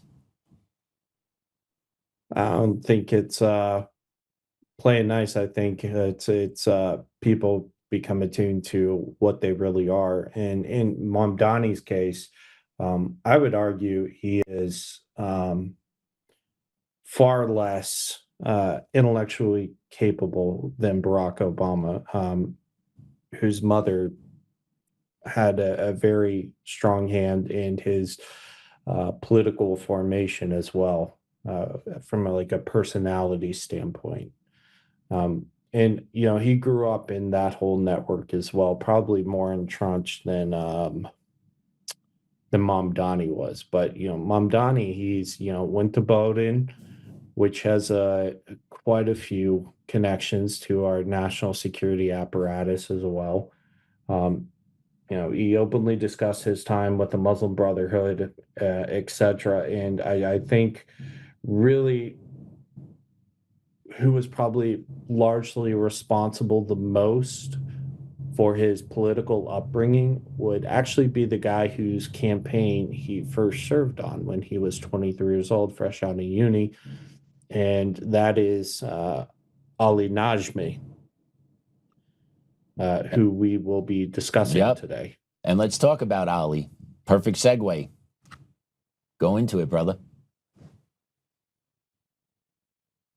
So Ali Najmi is he is one of the co-founders of the Muslim Democratic Club of New York, along with Melinda Sarsour. He is also, coincidentally enough, he is a lawyer who specializes in election law, actually. You don't say. And yeah, he's that's one of his fields he covers, even though he works for an ambulance chasing firm right now, which we'll also discuss due to the accusations against them. But understand that Ali Najmi, who is very well connected with ICNA as well, he is effectively now the guy tasked with advising Mamdani as to who to make a judge within the city. So that is an incredibly powerful position, especially given the fact that it's New York. And, the firm he currently works for is actually the subject of basically what amounts to a RICO scandal right now due to just industrial levels of fraud. And if you can, we can just segue into that article and just kind of get a lay of the landscape as to what his firm has been accused of. And, he's tried to distance himself from it, but it's just the damage is basically already done. I'd like to focus on the second to last paragraph here. The lawsuit against Law filed in Brooklyn federal court last week alleges that the firm recruited plaintiffs, including illegal immigrants, to fake accidents and injuries. The suit also claims the firm used falsified medical documentation to inflate claims with examples of exaggerating injuries while later being photographed engaging in physical activities. End quote. And there was also accusations of PPP loan violations as well. So these guys were really kind of tapping into all the different various cookie jars there. So Mamdani's top legal advisor defended al-Qaeda terrorist. And now the gentleman that helps him decide on what judges should be in charge of the New York City court system, his advisor is this guy. I just want to make sure I understand this correctly. Correct. So what type of fair shake are Americans looking at getting in New York City right now? Are they looking to, just be nice and just like, hey, we love America, just status quo? Or what's the radical change that is looking at targeting the court system in New York? Well, first, I think they're going to target it economically. They need to dismantle the economic system, and they'll use the judiciary to do that. And then that's when they're, they'll then pivot to culture and religion, because this is really what Islamists do. And the Marxists have always played along with it. We see what happened in Iran in 1979. Until it's too late for them to realize that they were the useful idiots for the jihadists. So they're going to go after them economically first, and then once that's done, the communists will no longer be of use to the jihadists, and so they will, they'll be dealt with accordingly, just like everyone else. Then it will become cultural, religious. And this is how you get the Ayatollahs of the world, and they are importing it directly into the financial hub of basically the entire world. So New York is going to have a lot of problems, because even if Mamdani is a one-term mayor, he's still going to have his judges who he appointed in there. And, these are chosen by radical jihadists. And they will be, by all accounts, lifetime appointments. I'm not too sure what New York specifically their laws are for the judiciary, but I believe they are lifetime appointments to the bench as well. So, but don't quote me on that. I hear you, but they're taking foothold.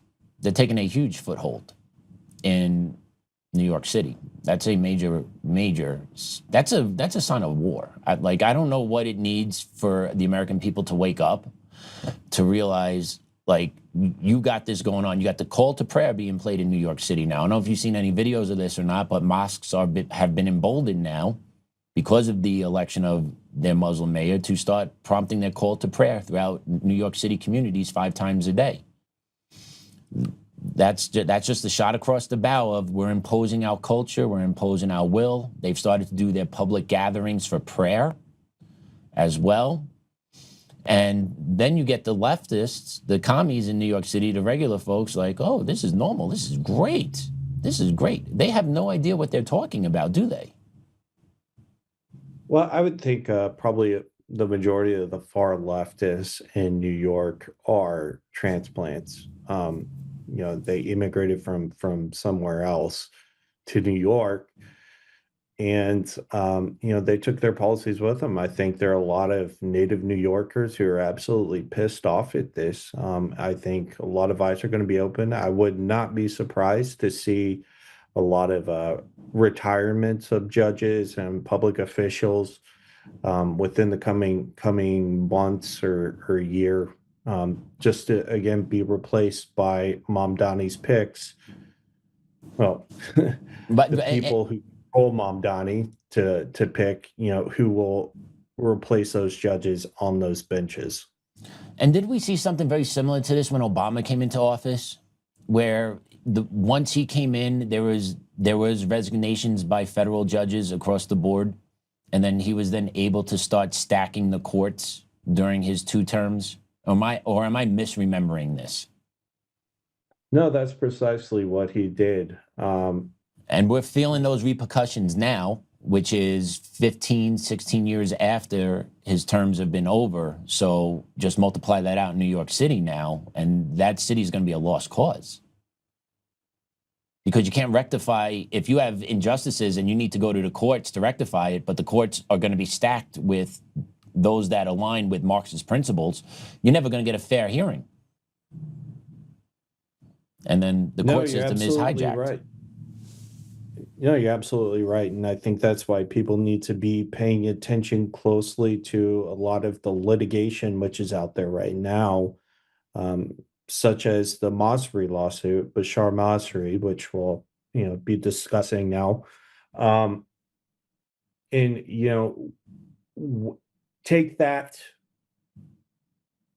as a baseline, understand that in 20 years, this is probably a case which wouldn't even be brought up within a New York system because it alleges, Islamist activity, terrorist activity, jihadist activity, and that, American citizens were the victims of this. And you'll see right here, Osan Law LLC is a lawyer representing, there's a law firm representing over 200 Israeli American families who were affected by the October 7th massacre.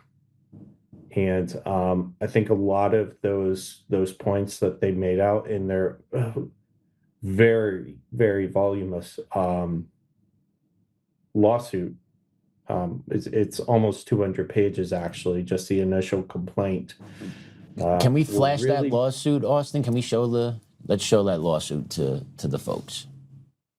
There you go. Right, that's the one we're talking about right there. You see that, B? That is the one. Yes, correct. That is the one. And if you go to page 37 of the document, you'll find was probably the most revealing piece of evidence. And this is a photo of Bashar Masri, who is connected to Grameen Phone via Harvard University. You spoke about Grameen Phone earlier while we were viewing the mind map. Is that it? 36. Yep, that's him. Okay. So there you see it. Now we've got it. That is a photo of Bashar Masri on the left, seated with the architect of the Hamas tunnels, which he was paid for to assemble for the Qassam brigades. So making tunnels for the Hamas terrorists.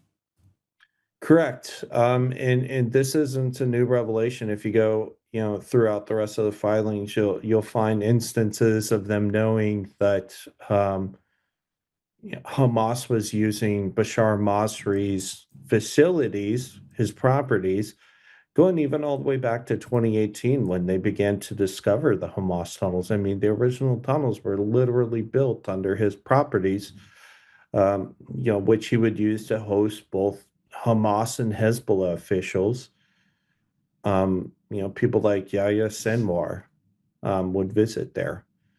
And, it seems that all this has finally just now come to a head. But what's interesting about Masri is that he is the CEO of Patico Holdings.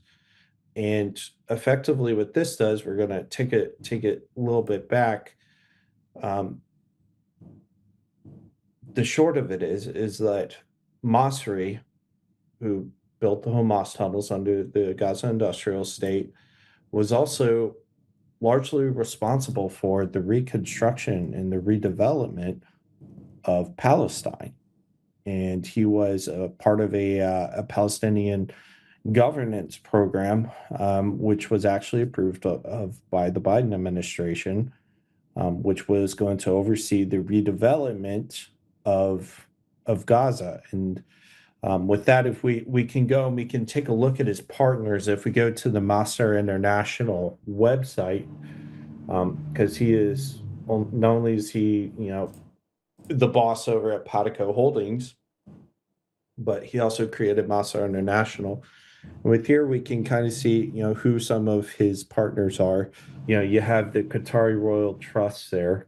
You have Chemonix, which is the largest grantee of USAID funding ever. And you have the ever. Yes. What makes them the number one? What's their deal? They have their hands in everything, and they've just received the largest funding from USAID, more than any other entity as well.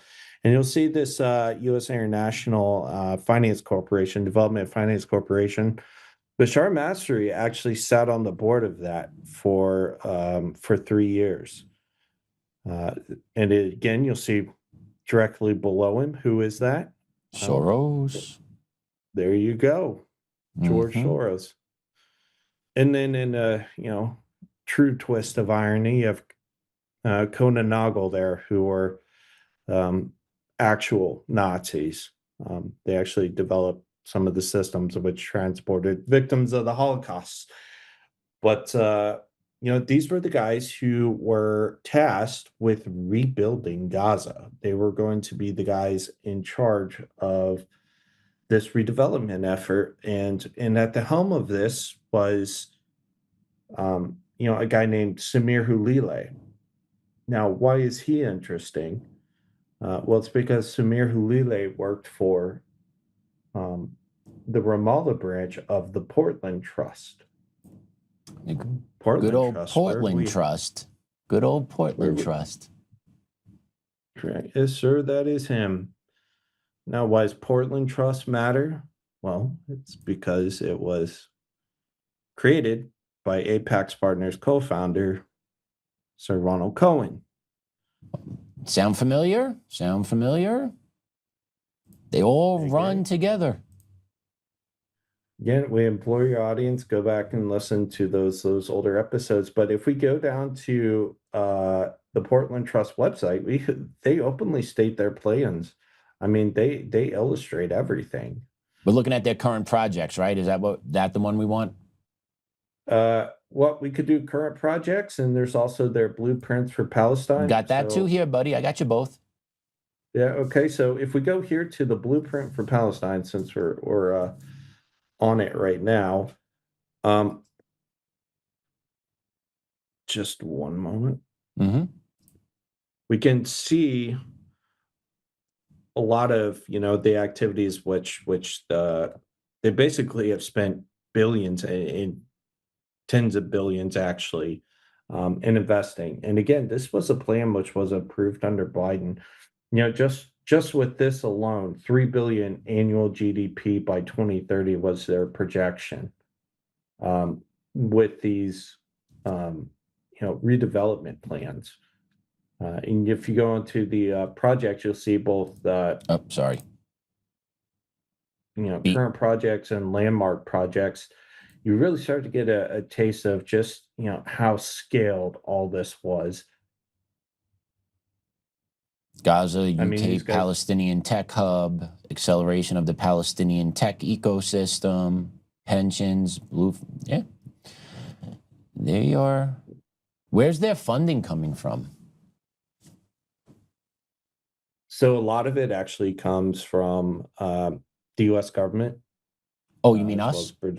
as You mean oh, us? yeah, I mean us, and Apax Partners. There's a reason these guys are, right at the top there. So let me short summary If you go- version. I'm just going to put it my way. Gaza got leveled by Israel. Gaza is going to get rebuilt by the American taxpayer, and then these people are going to siphon off millions of dollars for their own good. I just want to make sure I understand all this. Billions. I'm sorry. Thank you for correcting me on that. Billions, all on the American taxpayer dime, right? Yeah, and they are also, they also intend to put a marina in there. They intend to set up microfinancing institutions. Hey, there's that word again. Yeah.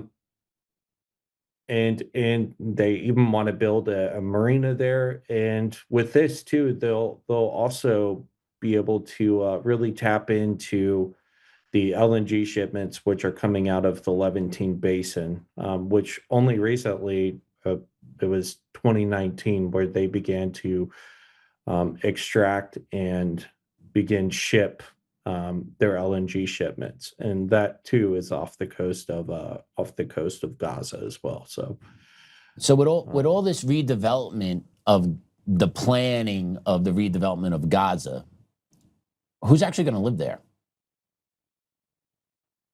Are the Palestinians going to be allowed back in there, or are they just kicked out for good, and then this area now is just going to be for who knows?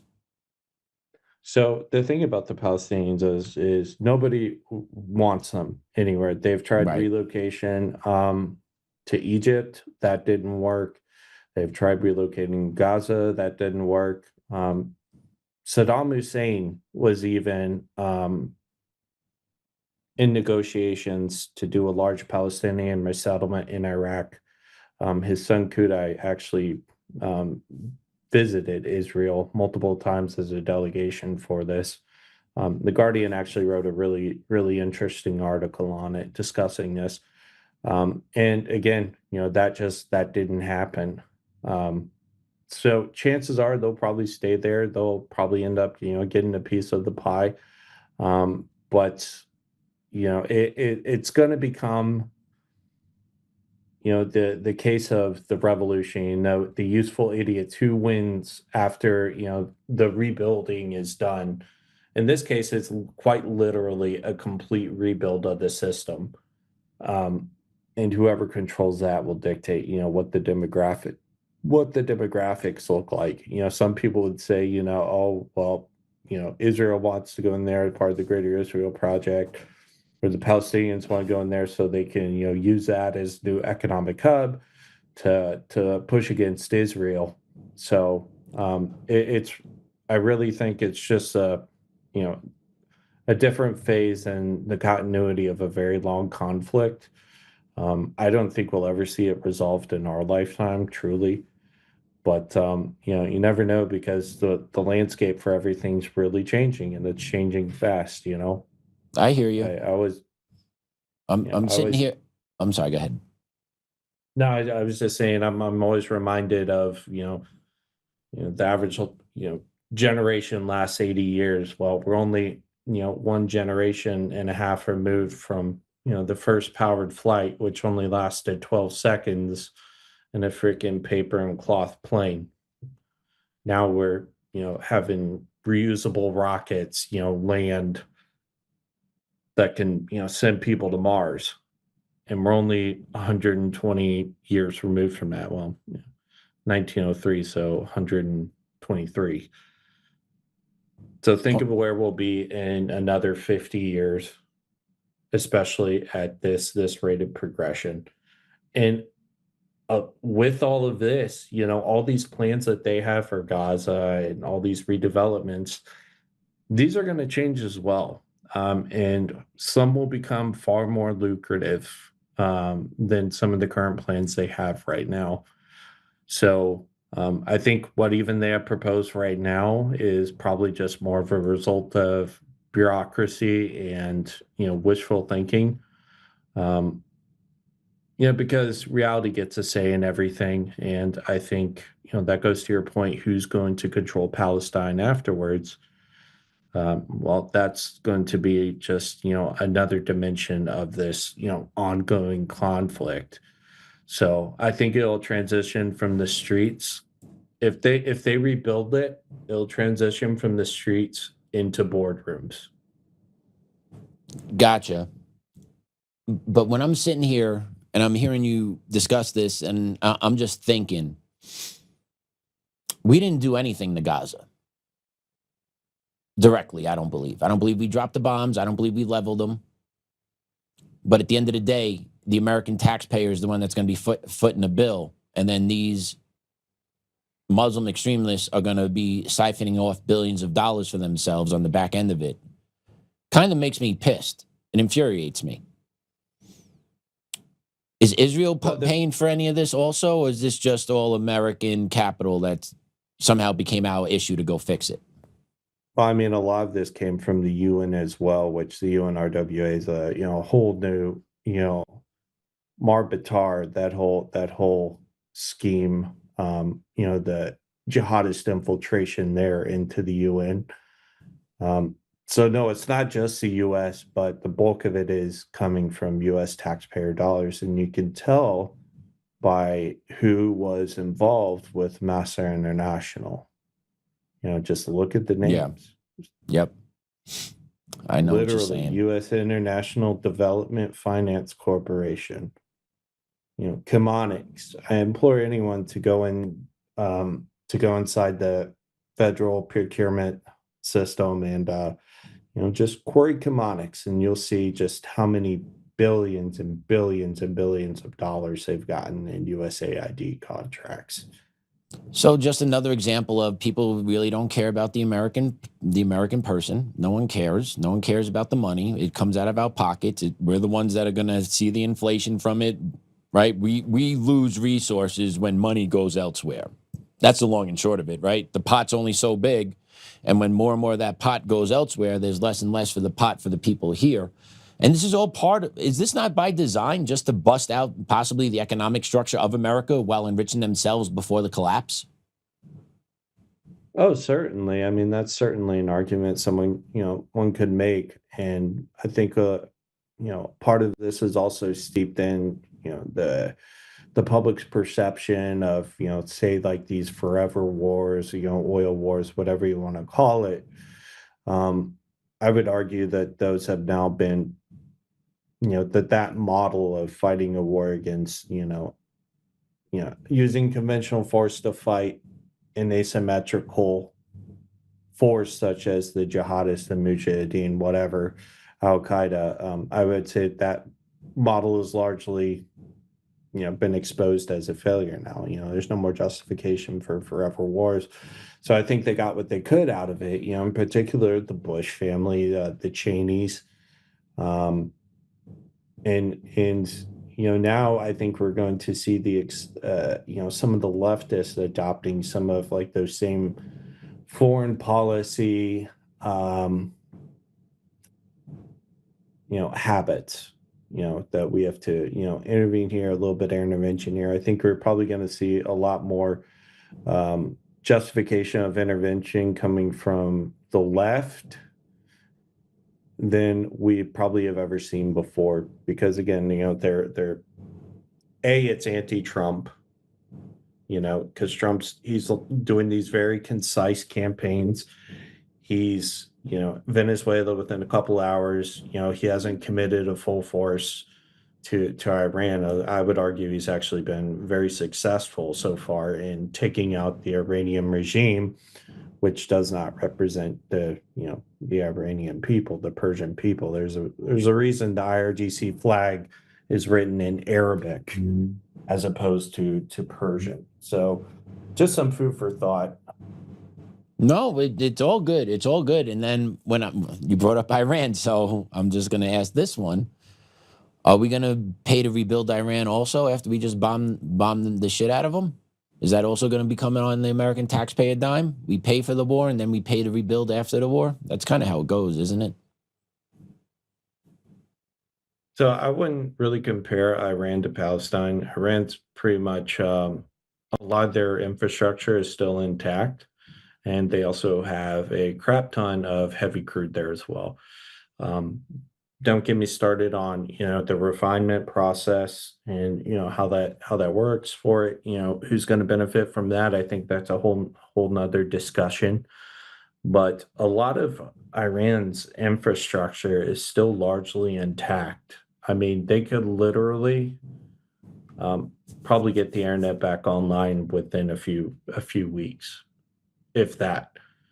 And sure, some of the refineries have been hit, but you know, largely a lot of it's still intact. Like their electrical grid, yeah, it got hit some, but not really. I mean, they're not really targeting the infrastructure like the infrastructure in Palestine um, has been targeted. So I wouldn't really compare, apples to oranges here, but um, there's going to be a U.S. interest in Iran. There's going to be an economic interest in it, especially with Karg Island and what they do out there.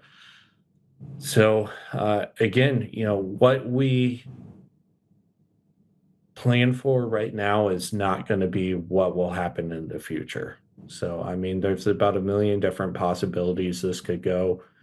Europe could just decide, okay, we're going to let Russia turn the gas back on, and that'll probably make a lot of Europeans happy because their gas bills are so high right now. But there's just, you never know, man. The world is a very anarchic place. There's no grand scheme. It's just very transactional. And that's probably the one thing I will agree with Obama on, is that that's probably far scarier for people to imagine than, believing that the world is controlled by like some, black robed cabal sitting, in this, dungeon from under the temple of Satan, calling all the shots. So I think we might have some viewers that disagree with that.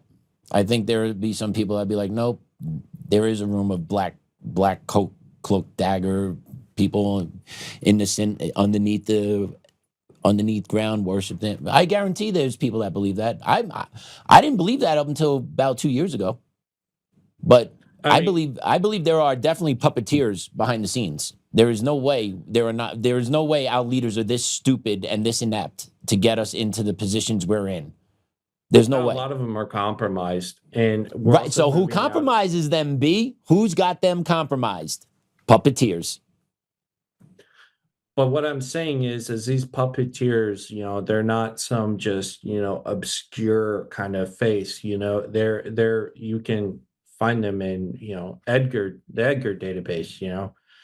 You can find them on incorporation documents. These people are not really in hiding. I mean, Sir Ronald Cohen. Yeah. People always talk about the Rothschilds. Who is he business partners with over at the Partners Fund? Sir Jacob Rothschild. Who's dead now. Yeah, so that family name lives on. Those principles live on from them, do they not? Yeah. Well, certainly some of the dollar amounts do, but they're one of the few. They're one of those rare cases where generational wealth didn't completely dissipate after 3 or 4 generations. They've actually made more. They didn't lose it, that's impressive. I mean, they've. I wouldn't say they've made more. I mean, they lost a lot, especially in 2008. But I mean, again, I think we're getting off track here from what we were discussing with Palestine and Gaza. We've definitely gotten off script for what we have planned for the show today, and talking about some more like these terrorist connections to this. But there's always an opportunistic angle to everything. And, again, these people are transactional. They'll connive with anyone to do anything, even if it, may screw over, someone else who they would consider within, this, I guess, cabal, as people would say it. But I think we're really, times are changing now because information is now so accessible. Literally, billions of people can be made aware of something within, a millisecond. Yeah, you just got to make that right clip that goes viral, that right fact that just hits people the right way, that resonates, and boom, million views in 2 hours. I'm with you on that. I agree with you on that 100%. I mean, you're going from, six corporations who controlled, what the man in the box said for decades as how people got their information, to now you're getting it from, the square in your hands or in front of your face. And, arguably something probably even more invasive within the not too distant future. That again, going into, the technotronic era, as Mika's daddy would say. So, but if we can, let's try and get back on track here, with Pataco and, Monster Pataco International. Holdings. Yep. Because and this is very interesting, and it kind of goes to your point, who are the puppet masters, the same guys who conveniently funded a lot of the conflict to destroy, like that whole area geographically, are also conveniently the same ones who now stand to make a killing off of it when they are. So again, and unfortunately, the American taxpayer is going to be hit with a lot of those costs. Now, I will say this: I hope that that we can create something, that something is created, not us, not the U.S., but that something is created there, something that's stable. And I would implore the U.S. administration to look at creating a coalition of the willing, so to speak, for the Arab states, specifically through, the Arab League or the Gulf Coast Council, through their neighbors, who they all bomb, by the way, too. Yeah. Who have more of a stake in, the outcome of both Iran and Palestine. Not only like geographically and economically, but also like at a cultural level. And I think you're probably gonna, you've already started to see a lot of these radical jihadist entities, being offshored into, Western countries now. And a lot of these Arab leaders, this was, why they were so strict on it to a degree, within their own countries, specifically the UAE. Qatar, not so much. Qatar is actually very, very much financially involved with Pataco.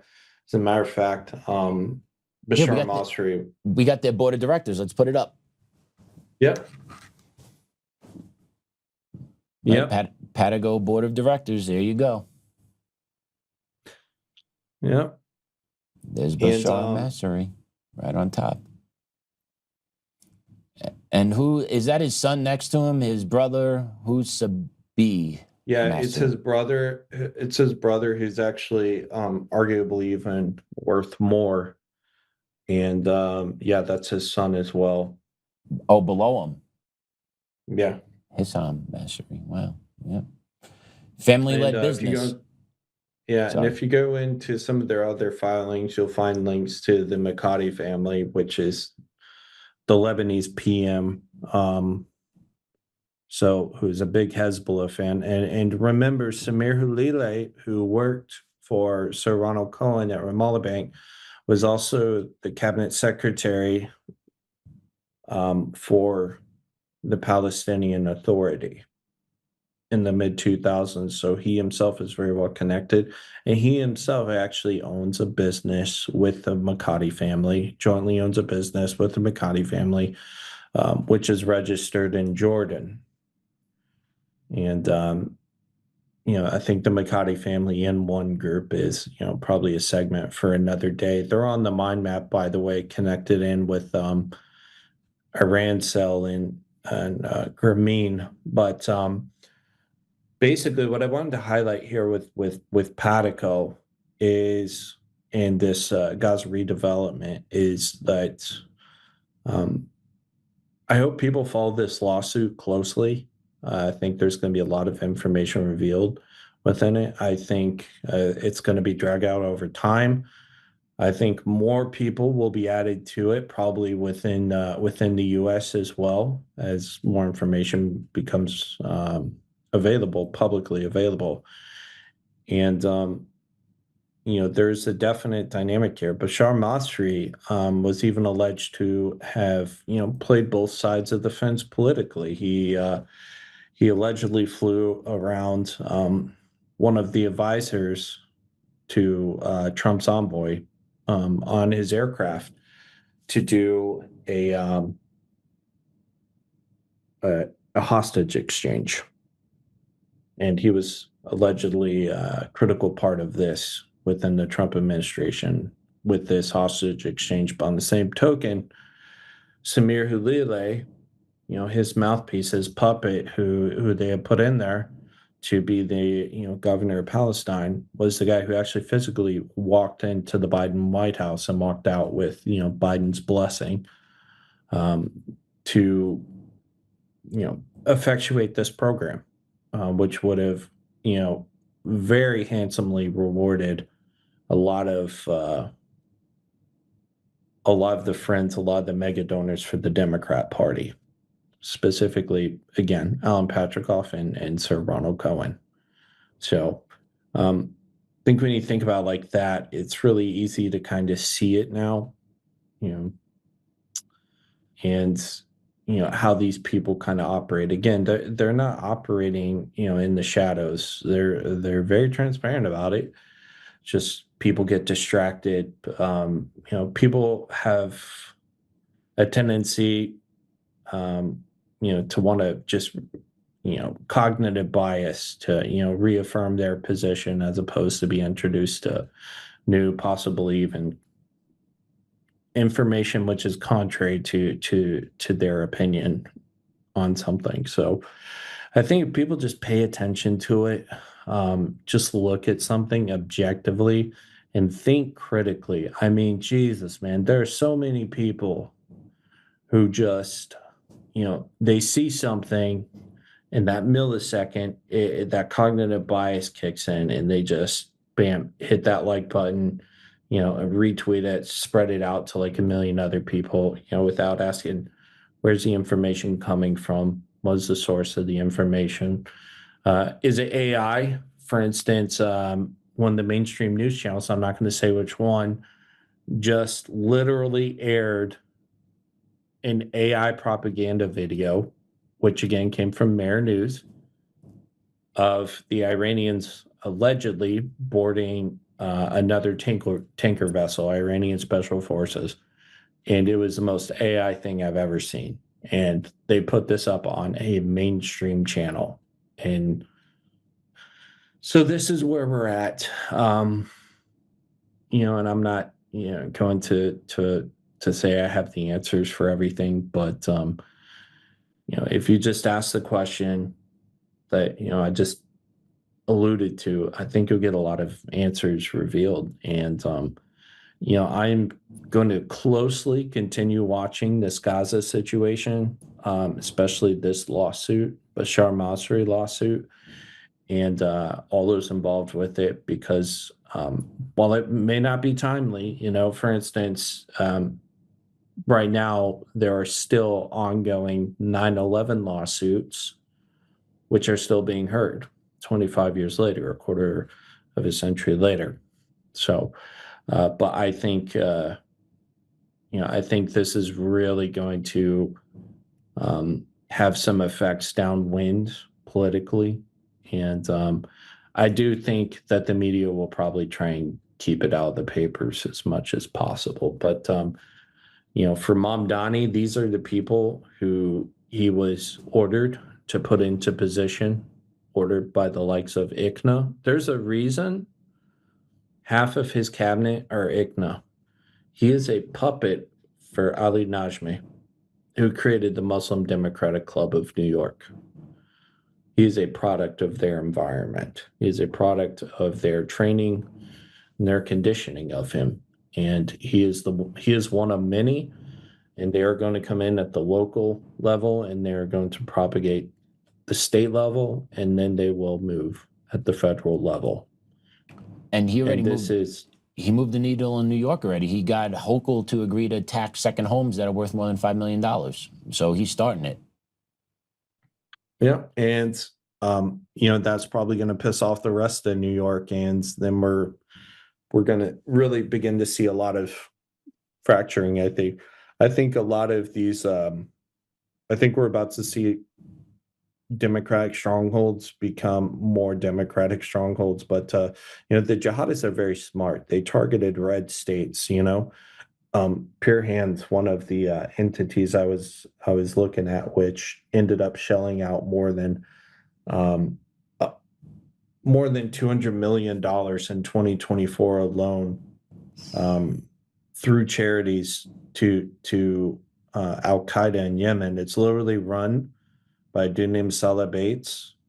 He has an anglicized name, whose brother was an al-Qaeda Arabian Peninsula leader who was drone bombed. And, this guy gets, hundreds of millions of dollars a year from the U.S., and they're filed under 501c3 religious exemption donations. So they don't even have to declare where their donors come from because they're funneling it through the mosques. Same as churches, did for decades. So they're essentially using our own systems against us now. They've learned to adapt to them, and their intent is different. Their intent is different than what the system was founded on. They're registered out of Texas. CARE was we know CARE out of Texas. We know CARE. Mm-hmm. We know CARE. Product of they were initially registered in Texas as well. The Muslim Students Association was, or ICNA actually too, for that matter, were incorporated in Florida actually. Now, granted, those were under Democratic leadership, administrations, but right. They're still incorporated there to this day. And, it's become like this Republican stronghold now, but yet you still have like all these jihadists going there. Like, I can give you the address in Sac City, Texas for, this organization, which also runs, this dude in Sac City, Texas, Dallas, we're outside Dallas, Fort Worth. He owns a coffee shop in Karachi, Pakistan, which ships their coffee directly from the province in Yemen called Rema. Now, what does that really sound like to you? Precisely. Has anyone looked at this? No. Do people know about it? No, most people don't even know where Karachi is on a map. Mm-hmm. But I'll tell you what. That guy, he lives in the Metroplex. He actually lives between Dearborn and Dallas as well. Dearborn, just give it to Canada at this point. No argument here. It's so hostile how they use our own system against us, and we don't stand up to shut it down. That's what I've noticed, is that they have learned to use our system against us, our language, our laws, our courts, against our own self-interests. And it sucks. And this is how they co-opted the left. See, the left is arrogant, but they don't have any type of moral baseline. They think they do, they assume they do, but they don't. And so this makes them very malleable when it comes to, people who actually do, people like, radical jihadists, say what you want, but they actually, and they have a baseline that exists outside of, their own subjective interpretation of, culture, laws, marks, whatever. They have so much books and literature and like such a rigid training program. It's an occult. It is. Really. It is. It's their religion. They have nothing else. That's what they hold up above everything else is their Marxist principles. And just a real short one, it's so blatantly obvious in your face. If you go to a public school and you talk about Christmas or your faith, you're in hot water. But if you go during Ramadan, Muslim students are encouraged to go to prayer rooms. They get Ramadan meals sent home with them because they fast during the day. And leftists are like, yes, that is what our society is supposed to do. And at the same time, the left say, yes, you shouldn't be talking about Christianity in school. That's not fair. But yet they don't understand that you need to keep all religions separate from church and state, not just keep Christianity out. You keep Islam out. You keep Judaism out. You keep Hinduism out, right? But they don't see it that way. They see it as a way of subverting what America was founded on, which is Christianity. And they want to target Christianity through the court systems, and that's what they've done. Well, and they did a lot of this through the church too, as well. Specifically, if you go back to Pope Paul VI and Montini, who was actually became very good friends by his own admission. He became very good friends with Saul Alinsky, and this is really when you start to see a lot of like the more contemporary liberal ideology begin to flow within the Catholic Church, and almost all of like these interfaith organizations now, like the International Religious Freedom Roundtable, they're almost entirely controlled by the jihadists now. And that's just a point of fact. A lot of them come from Jamaat-e-Islami, the South Asian side. They have this whole ISI apparatus, which assists them. They get a lot of Qatari funding. And let me tell you something, Qatar, they have no problem funding both sides. It's the strategy attention. It's, conflict is profitable for these people. So I don't have any real faith, kind of as a sidebar here, I don't have any real faith that Asim Munir and Pakistan are negotiating in confidence. I think they are cutting deals and trying to save face. But anyways, I digress. I think we pretty much covered all the ground today. We didn't really stick to the script that much, but we made it work. I think it was a very insightful discussion, and I'm going to be following it, keeping tabs on it, and we'll see what comes. Bashar Masri quit his post at Harvard. He was on the Dean's Council, and he is very close to a lot of very powerful people. So we'll see what comes of that. But, and just as that, just being on the board at Harvard, just like pow, insertion. Yeah, just like the guys who created Grameen phone under Muhammad Yunus, which has been implicated in terrorist activity as well. They're literally faculty at Harvard as well. Like they're literally fellows at Harvard as well. Yep. So the takeover education system, another problem. This problem is everywhere, dude. It is every which way. But we just got to keep talking about it, spreading the word. People just got to become more and more aware. Yeah, man. And I implore people to also go back and listen to our Oxford College of Islamic Studies segment with Huma Abedin and her family, because they have done irreparable damage to the U.S.